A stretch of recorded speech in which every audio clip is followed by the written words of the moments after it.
I need to ask you a question, and I want you to think seriously about the answer. When you're out in your RV, traveling or just living in it, do you feel comfortable? Do you feel rested? Do you feel like you've had a good night's sleep? Do you feel like you're full of energy? If you don't, you're not alone. Lots of people have problems because they don't get enough sleep. My name is Sandra Rochelle. I've been an RV enthusiast for more than 50 years. I came onto YouTube because I wanted to be able to help other RVers to have better travel experiences so that they don't run into problems. And sleep deprivation is a big one. It's certainly one that you need to think about. Lots of people have these problems, and some don't even realize that it's an issue, but it's a very big one. So what is it and how does it happen? Well,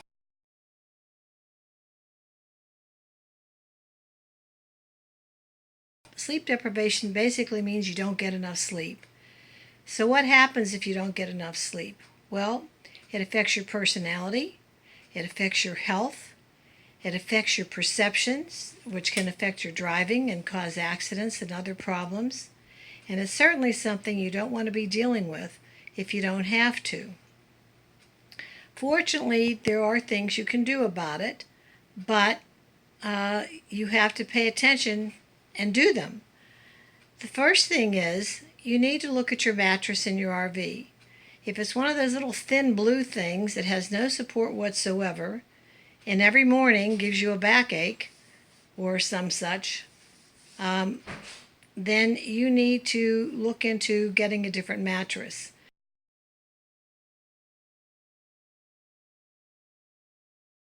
You will be tempted to go out and buy a household mattress because they're less expensive and they're easier to get.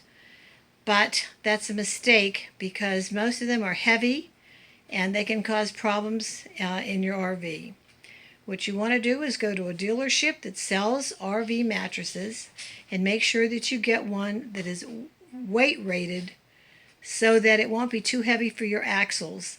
If you have a mattress that is too heavy, it actually could be the reason that your axles break, and that's a very serious and expensive problem.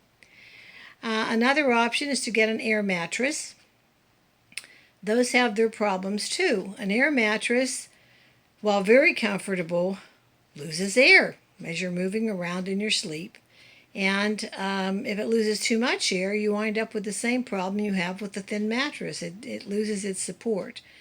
So you want to be careful about that. Really, your best bet is to weigh your RV.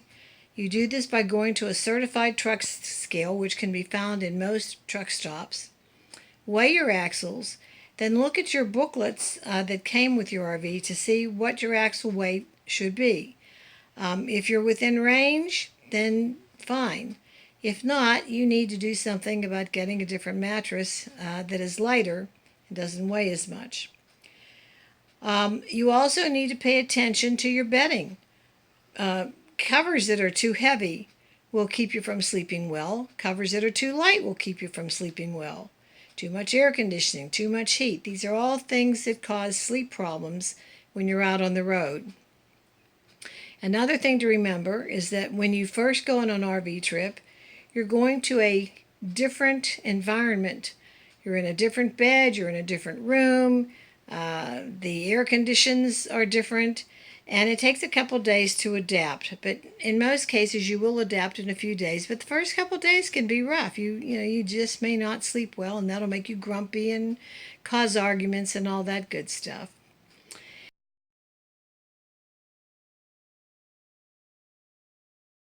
If you're able to solve the mattress problem, that's not the only issue you have to deal with. Sometimes you go into a campground and your neighbor decides to build a campfire.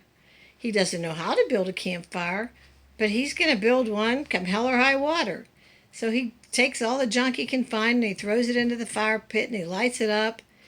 And he thinks, that's a big deal. He plops down beside it. has a beer, gets his friends over, they start laughing and talking and joking and whatnot, and you're trying to sleep. The things that he's thrown into that campfire are toxic, and the smoke from them, the fumes from them, go right into your RV if you're close by. So you're breathing all this stuff, and he's having a big time, and somehow that just doesn't seem to work out too well. So how you fix that is the second you see someone starting a campfire, you close your windows, you close your drapes, you put your air conditioner on, and you hope that that's enough to keep those toxic fumes out of your RV so that you can sleep and so that you don't get sick. The next day, you can ask to be moved to another spot, or you can just leave, and that will resolve the problem completely.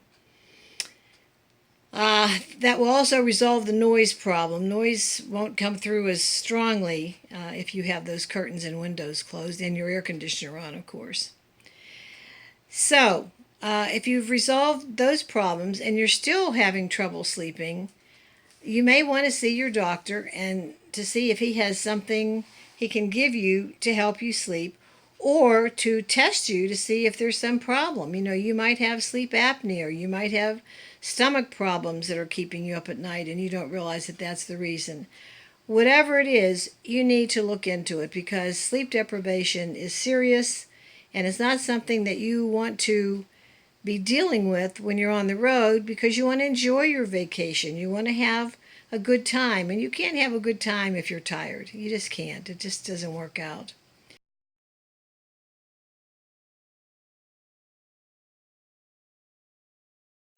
As I said earlier, the reason I came onto YouTube was to give little tips like this to other RVers.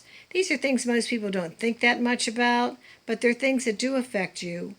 And I hope that you will use these tips to help yourself to have better travel experience. And I also hope that you will press the subscribe button, because I'd like to have some subscribers. Thank you. Good talking to you.